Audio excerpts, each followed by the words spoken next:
I know you and all the chicks that you're busy with in these streets. You are going to take my baby sister to your place. You are going to try and flip her like a pancake on a bed, so please, no. And this chick drunk, staggering about all over the kitchen, throwing her toys out the cot, literally insulting everybody now because she was frustrated by protection. I wanna go. She never left. This dude left, basically huffing and puffing and blowing the house down, saying, but she wants to come with me.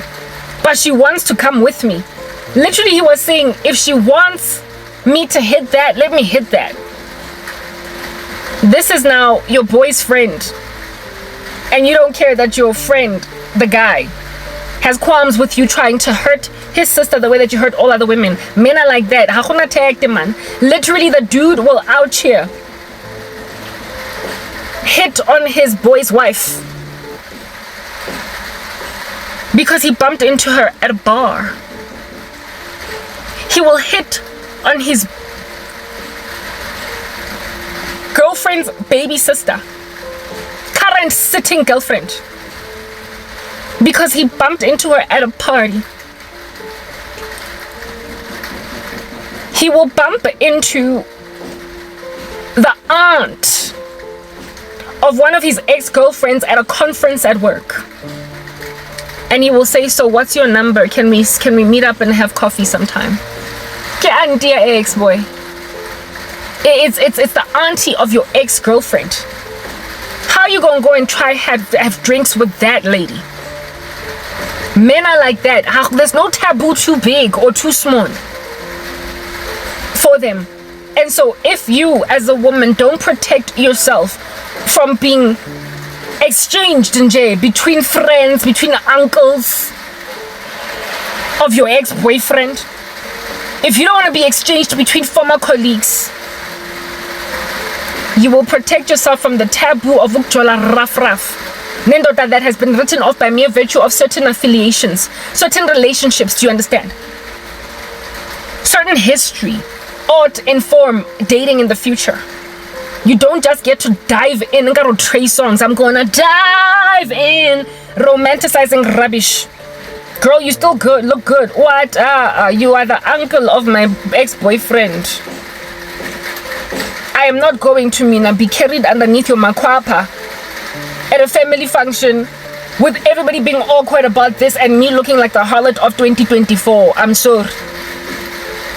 Ain't nobody gonna make me look desperate, Lankudra. Nobody.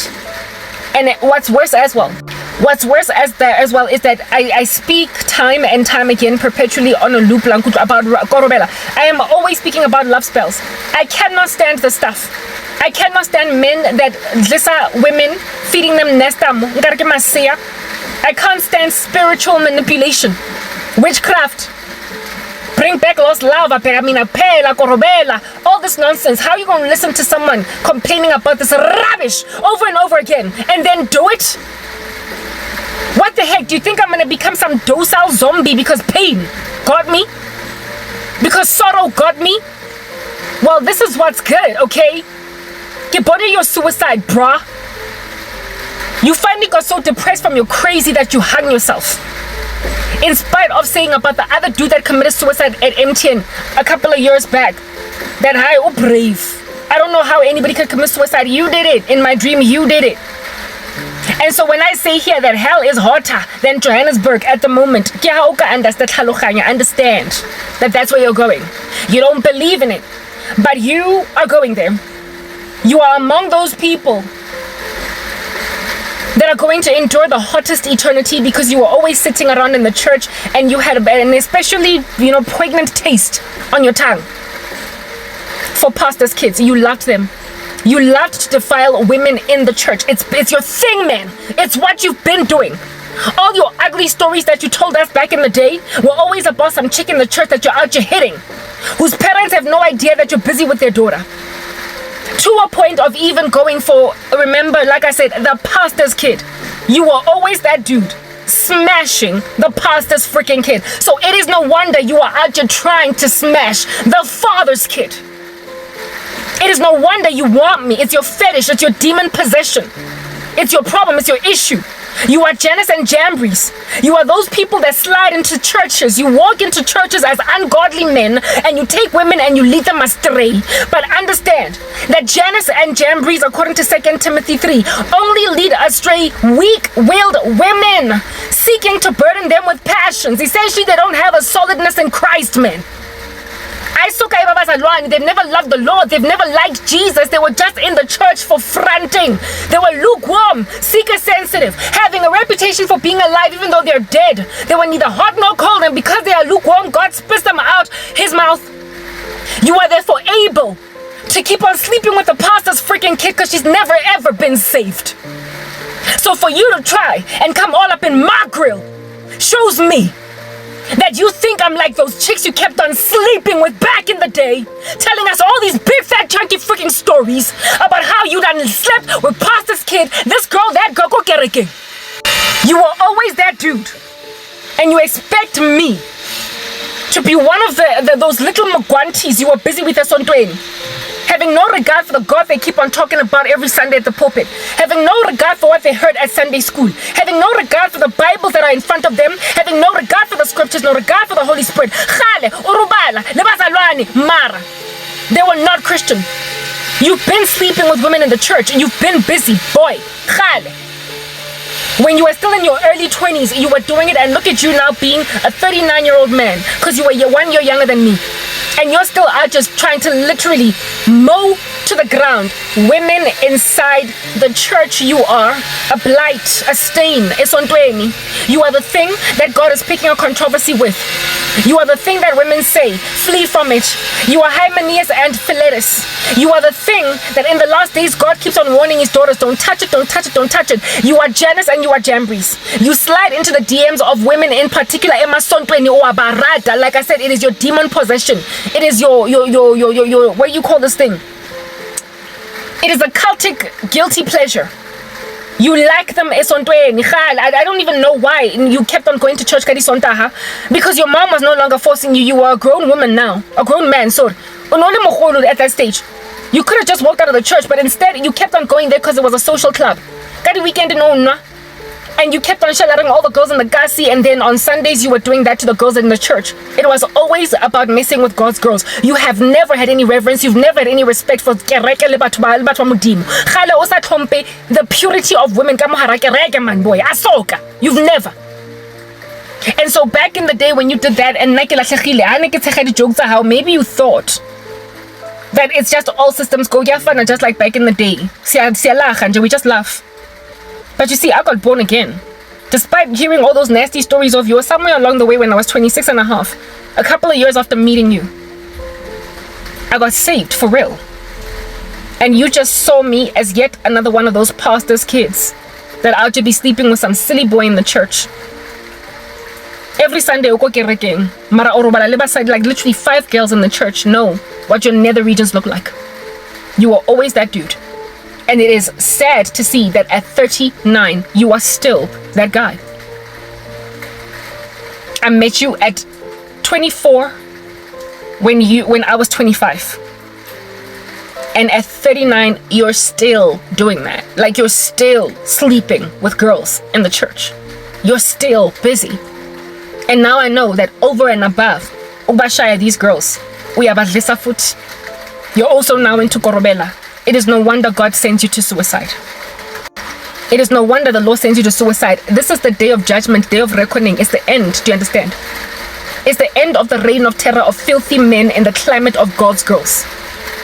So you are going to die if you don't repent. There's always an olive branch being offered you.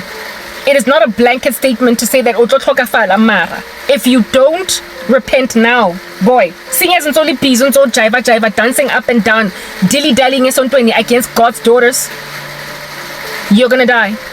You are going to be invested in you so much depression. I can't even believe that still to this day, when at 39, of course, that you would not be married by now. Why would you?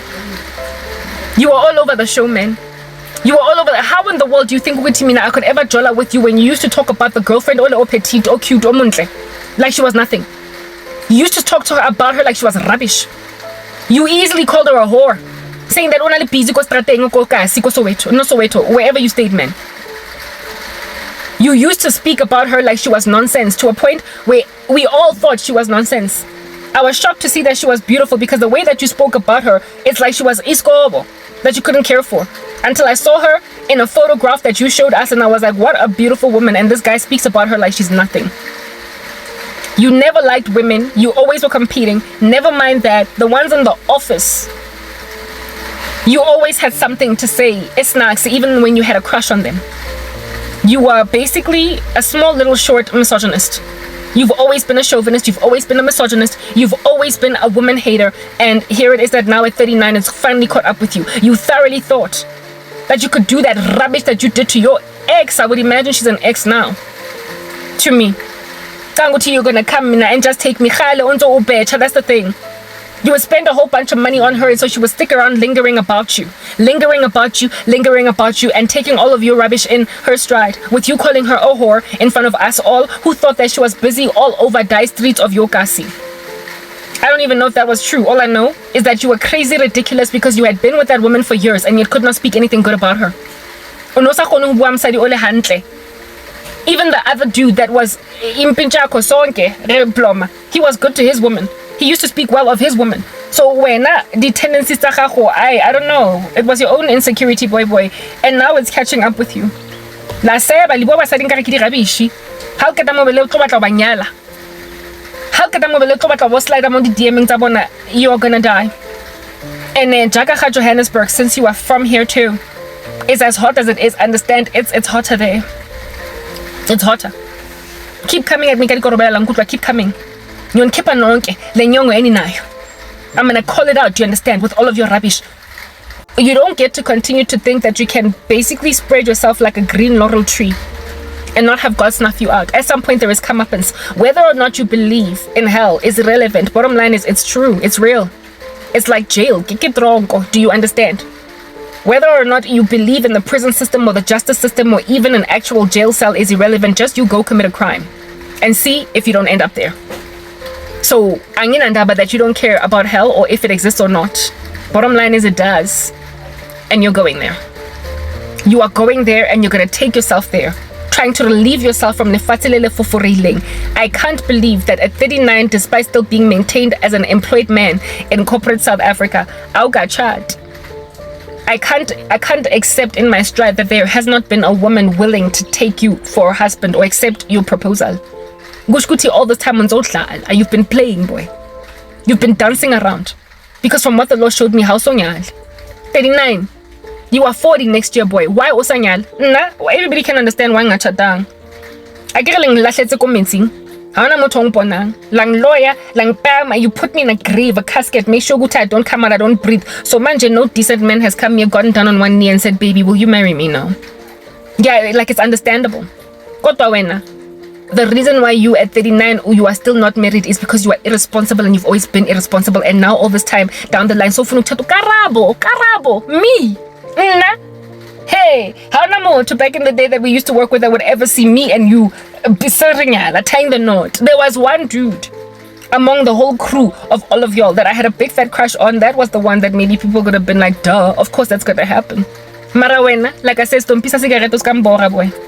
Ngangbor. Especially considering you were licentious, like the way you used to talk about women and your sexual innuendos, you were sexually inappropriate in the worst way. So I can see how at 39 all got chat. It's cause you have just dated ujola until you realize, okay, look, I might look small and young, I might look 20, maybe 6 for the rest of my life, but everybody else of my boys by a chat. Men are getting married, they're having children. I can't stay a kid forever. Now that you're about to exit your 30s, I guess it's dawning on you, right? That level of irresponsibility. It's dawning on you that you can't keep on and so salary or reka ntlu. And so now you think, God, are you freaking serious? Karabo, me. And you think I'm it? What the heck, dude? Go to the clubs that you keep on going to. You're funumfazi. Onang late 29, 28, like a good 10, 11, 12 years younger than you. These days, women love money. These ladies. So if you just flail around a whole bunch of it, she'll be prepared to marry a 40-year-old guy. Hambani yobalande eklabhini. Women are running down the aisle, they are not walking. They are in a rush, ba jagile. Dithaka tsa hao tse go tshwanelang tsa savannah, eh? Tse spitang mo kasi mo ba rata dikoloi tse revang. Balat. Ba bangata, they are all over. You will find them go di bashing. Mara please go potlogele dikereke alone. Leave church alone. Leave church alone. Because ha ngwana modimo, you don't want Christ o a lawyer. So tsa mola tla cherry ya di aha since le busy ayoba ko tlabong. Tsamai. I cannot believe after all these years you are still not married, dude. I literally can't. You know what? Marriage, it's the ball is so much in men's courts that when men get to a certain age unmarried, it's like a fault ya bona man. It's their fault. Unless, of course, they are responsible, pious men waiting on wives. And it takes a minute for God to bring one along. Largely, men in the world, when they are unmarried by a certain age, ba ketele life yobu bachelor, ba stout. There was this one dude at MTN on Patla. Actually, this is the perfect story. When I was working at MTN, there was this dude that used to work with marketing. He was a segment manager. He was 2 years older than me, 1982. When he started working at MTN, I could have been like 27, so he was like 29. This dude was a colleague and he was rude. He was extremely chauvinistic. He was misogynistic. And so nang bora. He was a segment manager, I was a project manager, and every so often when we would exchange pleasantries on email, he would literally say stuff like, is it that time of the month? He was just a crazy misogynist. And he would overwhelm and usurp my meetings, take them over. He was just a cray-cray chauvinist. Like he was there, mara. After treating me like that, basically after making my life a living nightmare with all of his chauvinism, he had the brazen audacity to shell at me. I was like, dude, how you gonna be so rude to me as your colleague and expect me to trust you as a boyfriend? Pumagim, get out of my hair. I was already born again at that stage, so over and above that, he was ungodly. He was also chauvinistic. So, I mean, he was never ever somebody that I would have ever wanted to be with. I was also not attracted to him at all, but I was shocked at the fact that he pursued me after being so rude to me. Men are like that. They don't check themselves. They don't care, but whatever. Not all of them, of course. If at all you feel like you're catching strays from my blanket painting, I do apologize. I cannot constantly just be like, not everyone. You know it's not everyone. It's implied. This random. Onangshela. He shelled at me once, sorry. He was my friend. I had a colleague with whom I was also very tight, a friendship, a chick that was very collegial with him. They worked on some project together, and every so often they would have intimate conversations about things of life. He looked at this chick like a benji more than anything. Plus, he got close to her because he was trying to get close to me. One time when I was on leave for 2 weeks because I was in hospital, he asked her, where's Karabo? Did she leave the company? Did she leave MTN? Because the guy was literally trying to bring me into his camp. Anyway, whatever. This friend of mine that I was tight with, every so often would come and give me 411 information about this rando. Not that I wanted to know, but she felt it necessary to volunteer it. And she was like, yes, let's say his name was Spusiso. And she was like, you know, Spusiso, I think Spusiso is dating Lerato. There was some chick in the business that he was walking around with constantly after I rejected him. And she was like, I can't believe that Spusiso is dating Lerato. Nakona, Lerato is not in safe hands with Spusiso. Because this guy once told me when we were working on our project together that he's gonna be a bachelor for life. There's no room in his heart, in his world, for a woman. His apartment is ergonomically created to accommodate nothing but a man and a woman that only stays one night. So I don't know how he is with Lerato now and how Lerato is taking him in her stride. Lerato would end up leaving MTN, so I don't know if this guy stayed in contact with her or if they were truly dating, but it was speculated that they were dating. This Oki that told my friend that he's been built to be a bachelor for life, that he's not to get married. Right? He was, remember, 29 when I met him. This random baboon, okay? After telling my colleague that, I then get a flood of dreams where I am being made to marry him. Like, literally, my family had embraced ilobola yake. They had taken his lobola. They accepted it. This thing happened in my high school, the setting of my high school. Usually when I dream about stuff in settings of either school or my grandmother's house, it's regression, it's a past thing. It is something that is supposed to take me to where I'm not supposed to be. And I dreamt my lobola being taken out on me. A high school student at Sir John Adamson High, and the lobola was paid by this dude, and my family embraced his lobola. My family took it. And I was like, how are you gonna go take lobola from this dude when I have not agreed to be his wife? And I was crying and complaining in my dream, and I ended up saying, God help me. And when I said God help me in my dream, I woke up. Nothing gave. I did not know or understand what that dream was until, of course, after I lost everything, because only once I lost everything was I able to understand my dreams. Because before then, I was just dreaming. But because of loss, I realized that much of what it is that I dreamt about came to pass. So I saw that I was prophetic. And that's when I realized that dude slapped me with korobela. He slapped me with korobela. He shelled me. I said no. And then he decided that one time when I was chatting with him and another colleague of his, a married man, about our project, project at the desk, these guys then start to become informal and stop talking about work so much and about other things. This guy was a Jehovah's Witness, and we ended up talking about religion, even though this guy was irreligious. The one Unampatla, the other colleague that was married, was a Jehovah's Witness.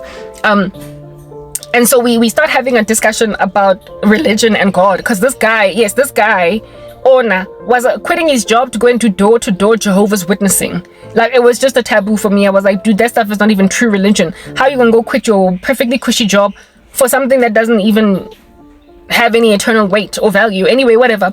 So when this guy was like, he is resigning from his job to go and do door-to-door Jehovah's Witness work with his wife to go and evangelize essentially the world for Jehovah's Witnessing, I then was like, are you sure, you and your wife, did you save up? What's going on? Trying to see if we can't, I can't talk him out of it. But because this other dude was around, more conversationing. This dude, what Jehovah's Witness, clearly had a crush on me. So he used to exercise self-control over it. Every so often, like in the project that we used to work in this one roaming project, and every time I would go to his desk or talk to him, he would lean in and stare into my eyes and he's about to kiss me. This dude was creepy, okay? And he was busy answering like that, and then this dude was like, like he shoved this dude to the side, the Jehovah's Witness. Amushava to the side on some unyetsi. You're married.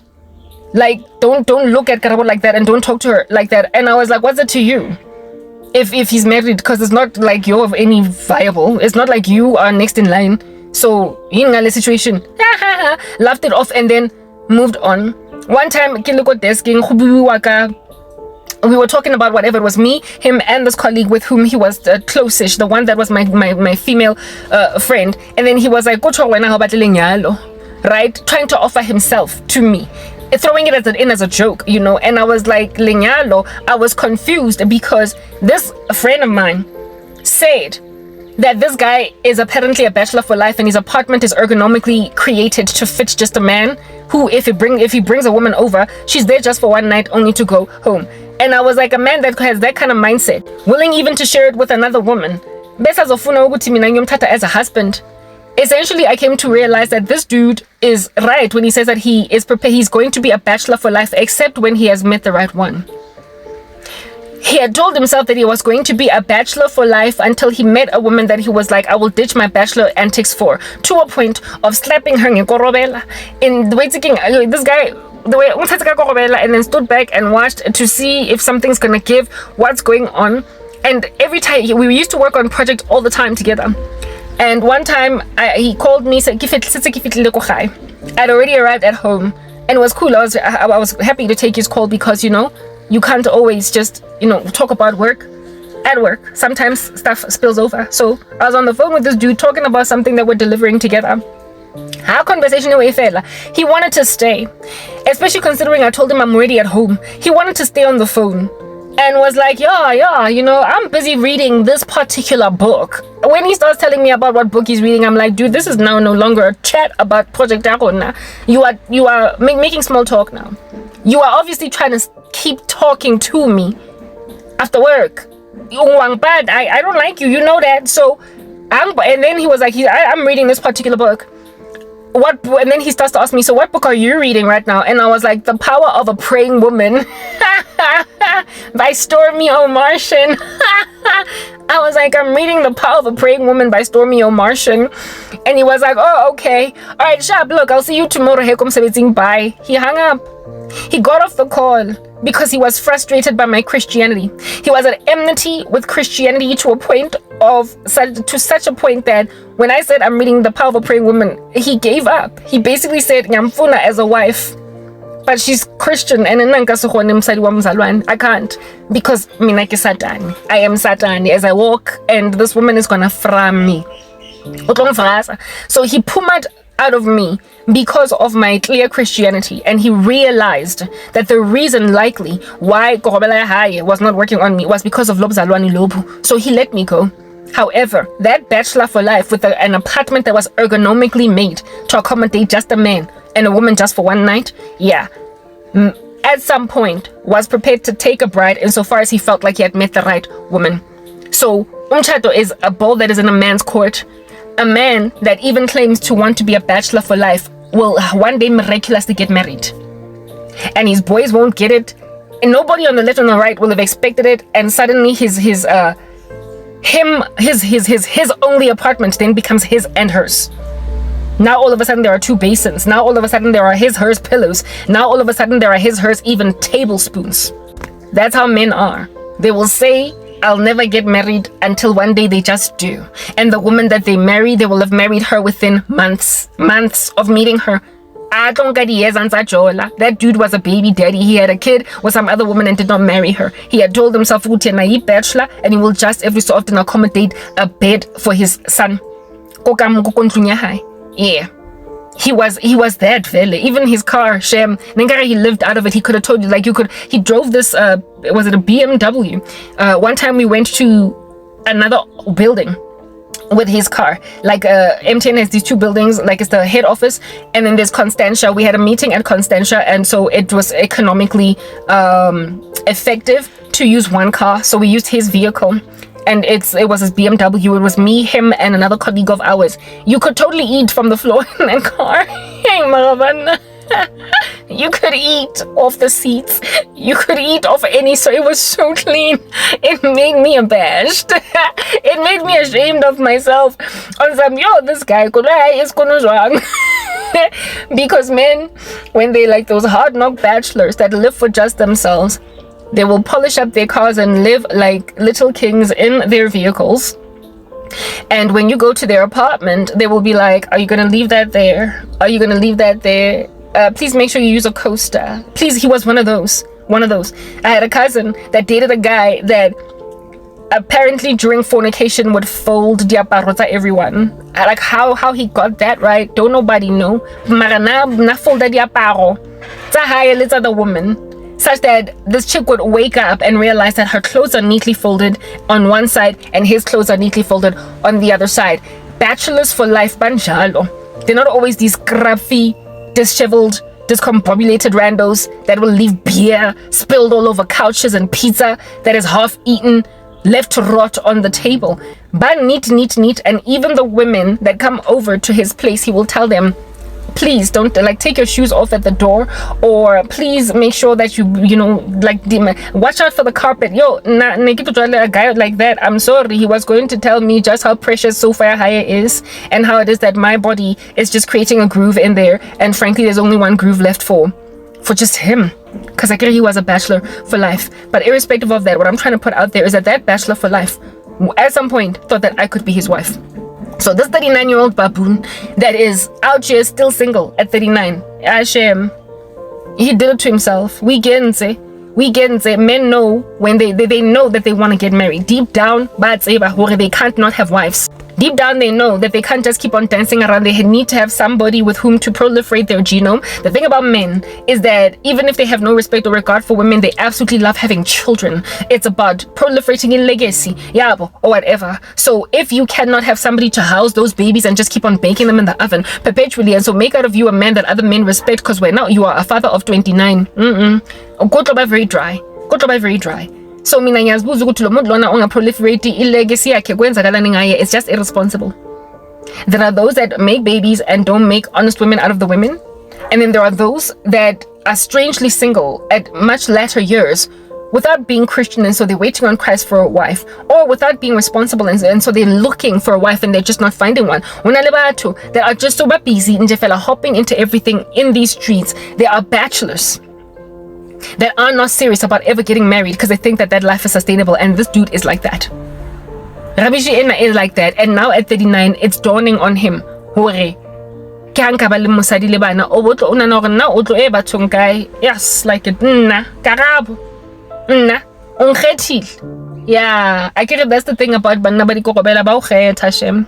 They choose you o sa ba kgetha o tla re Karabo ke mosadi wa ka o sa montsebe because he will say Karabo is my wife without you knowing him, because he's going to follow you around with witchcraft. Yes, and guys, I don't like witchcraft. I don't like witches. Like, I don't know, I cannot say this enough. Pumanini pele, I don't like you. Angintandi, nangikande khona futhi ngiyaphupha, and there is nothing that is ever going to make me ever accommodate you. Akunanhlupheko that I can ever walk in that will ever make me happy to go ngiyodla inesta mendoda ehlala engidlisa engathi kelesiya. It'll never happen. Mara lishebane le binary code tumbleweed rolling around on my ministry.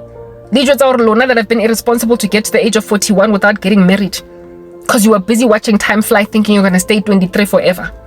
That now I must be viable for you. That I literally can't, like, and it's funny because years ago I dreamed about this dude out here looking at me and I just brushed it off because it was just so far-fetched and so taboo. So far-fetched and so taboo that I just imagined Duguti, I was just being patronized by Satan. Only for it to come to pass in 2024. And the sad thing as well is that this is a person that's been listening to my ministry for years, and he knows how much I despise witchcraft. I don't understand why people know that you can do that witchcraft is rubbish, that I know about it, that I dream about it, and yet they still do it. It's almost as if they believe that at some point it's only a matter of time. They have told themselves that it's only a matter of time. And mind you, when I had that dream about this dude Archer looking at me like I'm his wife all those years ago, I had been restored to some kind of a career again at that juncture. So now that Upogile and he's flaring up and that prophecy is coming to pass, I realized that I must be close to some kind of semblance of a salary, a stability, a job. I told you that the Lord showed me that I am going to be able to make money soon, that I'm going to get my ability to have my own. And here it is that this dude is out at Kamugaring with Korobela, confirming to me that I'm about to get a job because it was tied to me being re-employed. Him trying to marry me. Kankan. Yo, guys, like, I'm just grossed out. Do you understand? I'm grossed out. Like, you don't understand. Like, you have no idea. If Korobela has not worked with all of those guys from back in the day when I was still working, some of whom were alpha males, the very handsome, what makes you think when it's gonna work with you? Like, they just keep experimenting with me, and there is no taboo too exquisite for them to stay their hands from trying to shella me. There are women that you can't shella. And then over and above this baboon, who is yet to be married at 39. Inexcusably so. There then is my cousin again. Hey, Batung guys, I told you guys about some cousin onangdidi incestuous desires where I am concerned. In that video, I spoke about how it is that witchcraft will change your personality. It'll make you a new person. It'll make you a child molester. It'll make you the kind of person to out here be experimenting on 17 with your 8-year-old sister's body. Like, witchcraft takes dads that have raised daughters up to the age of 17 and 12 respectively, and all of a sudden Azo Kamuga out of nowhere at the 17th birthday of his daughter and starts sleeping with her. Like a person just Azo Vugelumdana like that. I stopped watching TikTok because it's not healthy for my soul. But there was a story of a young man that I listened to that broke my heart, who the parents separated when they were still young. The mom is strict, and the dad was a little bit less rigorous, and he would spend weekends with his dad like that. That's how they shared custody. or yeah, something of that nature, or every second week, whatever. That's how it is that they got custody of this kid. And it was going swimmingly, but this kid trusted his dad, not trusted, sorry, but he was able to confide in his dad better because his mom was very strict. This kid felt like he was gay, that he had interests or desires for men, and could not tell his mom that because his mom was strict and religious and whatnot. And then he goes and he tells his dad, "Awesome dad, I've got these kinds of desires, so I'm into boys, not girls." The dad, making like a typical 2024 father that is woke like a monstrosity, was actually on some, "No, my son, it's okay, it's your right, it's your choice, and I still love you." Irresponsible, but anyway, whatever. Daddy Gimo o condona son's lifestyle, and the son feels like, "Ooh, I have comfort in my dad. At least my dad gets my lifestyle. I can never tell my mom, not yet, not while I'm still in school, because she might just kick me out of home, whatever. One day in the future, maybe when I'm like working and independent, having my own apartment, I'll come out to my mom." But he came out to his dad. This dude was still in high school, maybe like grade 10, 11, when he came out to his dad. From the time of coming out to his dad, one night when he was sleeping, dad comes into his room and has a field day with his kid. The next morning, he's like, "Hey son, how are you doing, my boy? Breakfast?" Like nothing happened. And every time this kid would go to visit his dad, the dad would actually be having sex with him. Sexual molestation starting at the age of 16. Sexual assault starting at the age of 19. Yo, like all along you've left me alone, and now at 16, 17 you start. Yeah, witchcraft will make a person do that. Sin, worthlessness, investing in rubbish, approving of nonsense. You will start out being a good dad to a kid, that when this kid turns 17, then you start to become that dad that creeps into his bedroom. I have a cousin who's become that freak. He's become the freak to actually experiment with, little sister's body. Like the boy is 17, his baby sister's 12, and he's sleeping with her. The boy is 13, experimenting with his body. His little sister is 5, and he's experimenting with her. He becomes that uncle that takes care of your daughter for the evening or for the afternoon, and when you come back, your daughter's not a virgin anymore. Those creepy family members that you can't trust your kids around. Like my cousin is now that freaky thing. I keep getting these incest dreams. Like, Papa, I have spent holidays alone with this guy. Slept in the same bed as him. I have wrestled him, fought. I've done, I can't really say that because at some point you gotta separate boys and girls. But we had a brother-sister intimacy that was tight. Boom, babo. Do you understand? And there was nothing licentious, nothing whack. When I became a teenager, he went and told his mom, "Karabo's becoming pretty, mom." And his mom was like, "You've got a crush on Karabo." And the boy cried on some, "How can you say that? How can you say that? I was just saying that now that she's getting bigger, she's getting pretty." He was that innocent. Our relationship was always familiar, like proper. Yeah, whatever. I don't want to get into detail. Mara Nisa, this thing that I'll just be gawking at cousin Yake licking his lips. No, gross, nah. Yeah, but then he got involved in witchcraft and now he's into incest. Now he's looking at me like that. I don't even know. I keep getting the and like the dream that I had last night. He was trying to sleep with me, but I kept saying in my dream, I was overwhelmed. In your dream that when your body feels so weighty that you can't move, that even in your mouth you can't talk, like you are tongue-tied, and unless you release a word, like audibly, it doesn't count, it doesn't catch. Like a dream where you can't pray in your mind. In your dream, you can't say, "Jesus, help me," in your mind. You've got to say it with your words, otherwise the demon won't leave. Have you ever had a dream like that and your whole body feels paralyzed? Your whole body is immovable. You can't move your mouth, your tongue. But if you strive enough knowing what you want to say, finally you are like, "God help me." In my dream, I was overwhelmed by that level of paralysis by him. He was crawling into my bed, trying to have sex with me. And I was resisting, Mara. I was paralyzed, and inevitably I would end up raped by him. But I kept on saying, Satan, the Lord rebuke you. That was what I said in my dream. Just like what in the book of Jude. In the book of Jude, when God is rebuking through the author,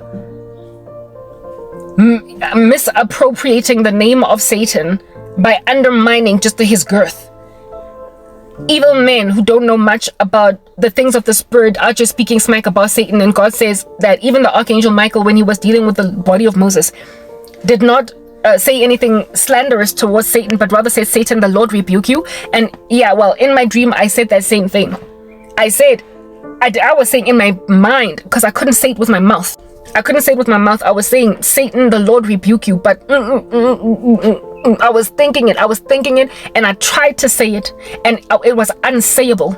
I couldn't take it out of my mouth, but I strove so hard in my dream while this guy was busy touching me, groping me, caressing me, and all that jazz, that finally, and I said it out with my words, Satan, the Lord rebuke you, and he flew. He flew off the bed where he was crawling in to try and sleep with me. He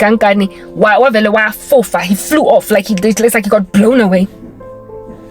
And then I was let go in that dream, but only to be endured through another mob of attackers, Archer trying to come at me with making me settle for random rubbish. The whole dream was just spent running and fleeing successfully, but nonetheless running and fleeing. I succeeded to get him off my back, but I could not believe that I was literally harassed again by Korobel. It's just a matter of days from the first video that I shared, speaking about how this bugger has become incestuous.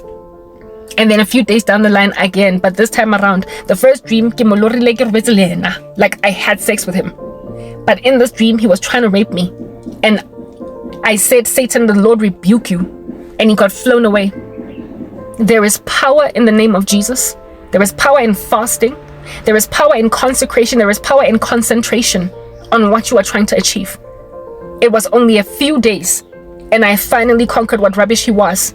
But the moral of that story is, amadoda abena discretion sometimes when it comes to the women that they have a crush on. How you gonna let it lodge, sit, fester, fever up, a crush on a cousin, your sister, your child? Hi. Men in the last days will not have, they will lack natural affection. 2 Timothy 3, they will lack natural affection. Appropriate. You will literally shella your aunt, dog. You will shella your ex's aunt. You will shella your girlfriend's mom. There's no borders. There's no boundaries. Full stop cul-de-sac. Nothing in this road that everybody's traveling at 240 kilometers an hour on. There's no punctuation in this giant oblong sentence. It's just letters and just going and going and going. In 2024. There are no breaks in 2024 in the amount of indiscretion that people are walking in, and in men in particular. It appears there's no breaks as to who they can share. Kaze, when there are 8 billion people on earth, half of whom are women. Why? That is a taboo. How under heaven are you going to go and pursue a person that's a taboo to pursue when there's so many women in these streets that are unrelated to you? So many strangers that you can easily go and date and nobody's going to give you problems. So many women that you've never met before, whose aunties you did not date last year, and yet you insist on going for the auntie or the niece of the woman or man that you used to date last year. Like, I don't get what is with the inappropriate. Amadoda, I don't know what's going on with them in this 2024. They are taboo, and there is nothing that makes them recognize the taboo nature of all that taboo. Baba Ningi, there are so many women on earth, and you decide to go for the one that is going to make you very awkward when you walk with her into a room. Yolanda, your baby sister's cousin. Not again, your baby, your ex-girlfriend's, sorry, baby cousin. That taboo. And it's always the woman that is endured through so much taboo that, it's always the woman that's embarrassed. It's always the woman that is embarrassed. It's always the taken chicken. The dude for him is a trophy, because really, if you can feria and hit bonkabo chicken in one family, hey, you got the mom and both the younger sisters. But the mom and the younger sisters are going to be sown discord in the midst of them. And there will be the taboo that some fool made a fool out of. Malitre, playing musical chairs between the relatives. Guys. Cousin. Incestuous baboon. And then some dude was tompisa cigarette from long ago. Abanye, ex-boyfriend's friends. Yo, guys, like, I can't. I can't. You think I'm all systems go as good as any share strategy that you can share. Guys, there are some people that you just should not share. Like, move on, walk away, dog. Goodness gracious, like freaking hell. There are so many other women on earth elsewhere that are better than me, bila, prettier, younger. Please. Please, I beg. But you always insist on embarrassing women. As in Matota, by the time you will be a fraction of what you used to be. Lo fufureja, man. Loba empty. Loba the ghost. Cellophane. Ignorable. Loba scrawny. If halat fala. Aye. If you have not yet breathed your last and gone to eternity to experience the indeed veracity of Ndabeguti is Hlongwane is real, Letlobe cellophane, invisible, ghostly fractions, fragments, mere apparitions of your former selves. By the time Katangani nizobe nihlazekile nankutla en embarrassment. Halesa tlo ikhona ntwele iqedileng halo ifetsa. Angikwazi nokuyimela kodwa niqalile and mina ngiyiqeda and mangiqeda ngani anisazo recognizeka ever. You are going to be unrecognizable. I have made it my life's mission. I spent the past decade to keep inyongo yamadoda ayengena discretion. Thanda ukuhlaza ubuthekeni nje yashela gal you like rough la emgaqweni ngitshilo kare I don't want to continue speaking South African, man. I need to stay in English, but this is why I gotta leave this country. You have no respect. You don't care for decency in society. You don't care for appropriateness, respect, legacy creation. You don't care for any of that. You don't care for heritage. You don't care for wholesomeness, man. Intonipho. You don't mind making a laughing stock out of someone. You just don't. You don't. You just move on.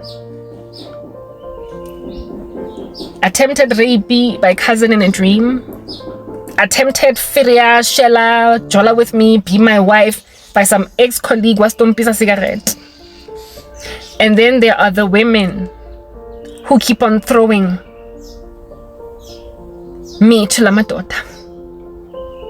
I had another dream of some women keeping me barren, broken, devastated, but insisting that, listen to this, yes, then guys, South Africa, it is no wonder you cease to be a country in the millennial reign of Jesus Christ. They were throwing their daughters to me. In my dream, I wanted to rest, essentially. I was tired, I wanted to rest. And these women knocked on my door at like midnight or whatever. And there were these like toddler girls, pre-teens, just standing at my door waiting for me to bring them in. Mama, listen to this, okay? When you lasha the ball and you drop it, there's nothing that Mzalwane can do to help your daughter. Verstaan? Today's topic is hell is hotter than Johannesburg at the moment. Mama. If you're a sebocho for Satan, your daughter is either going to be bitter that you were a sebocho for Satan or be just like you. But it's not going to end well. I have seen it like clockwork time and time again. I'm old enough to have observed what happens to daughters of mothers, badi rubbish. Either these daughters are better and can't stand their moms later on because of what they did, or they are their moms. And both are travesties, because there's never any one that comes out all right in the end. It is written in God's word that teach a child in the way that they should go. And when this kid is older, he or she will not depart from it. That teaching of a child in the way that they should go, nobody said take them to Bible camp. Nobody said take them to a pastor. Nobody said take them to a crèche. Nobody said take them. They said you. You must teach your child in the way that they should go, and when they're older, they will not depart from it. Kids learn by emulation. They learn by copying. They learn by observation and adoption. They take on personalities of people. They are literally like a garment of many colors, like that of Joseph. That's what kids are. They are a garment of many colors. These many colors are nuances of both their nature and nurture, their environment, alongside what it is that you did. They will collect personalities over the years of many people until they foster their own. They will watch TV and decide that they like this guy and that guy and the other. And upon then liking the personalities of this and that and the other guy, make it their life's mission, their determination to be like them one day. They create role models. My cat drank out of my cup and now I'm thirsty. I want to go let a cup to drink out of because I am dry. Let me hop over. Long trek in this long dry journey to get to where I need to get. Like, it's thoroughly whatever. Okay, I don't want my battery running out, so let me replug this power bank.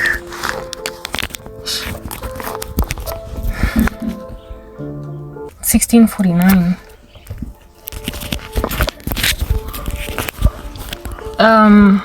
Where was I? Look, at this particular point, I don't even think I still need this ice pack. It's just making life really hard. Yeah, anyway, yes, situation in young boy, here's what. Young boy, like extremely. Me having to jump over everything just to go outside.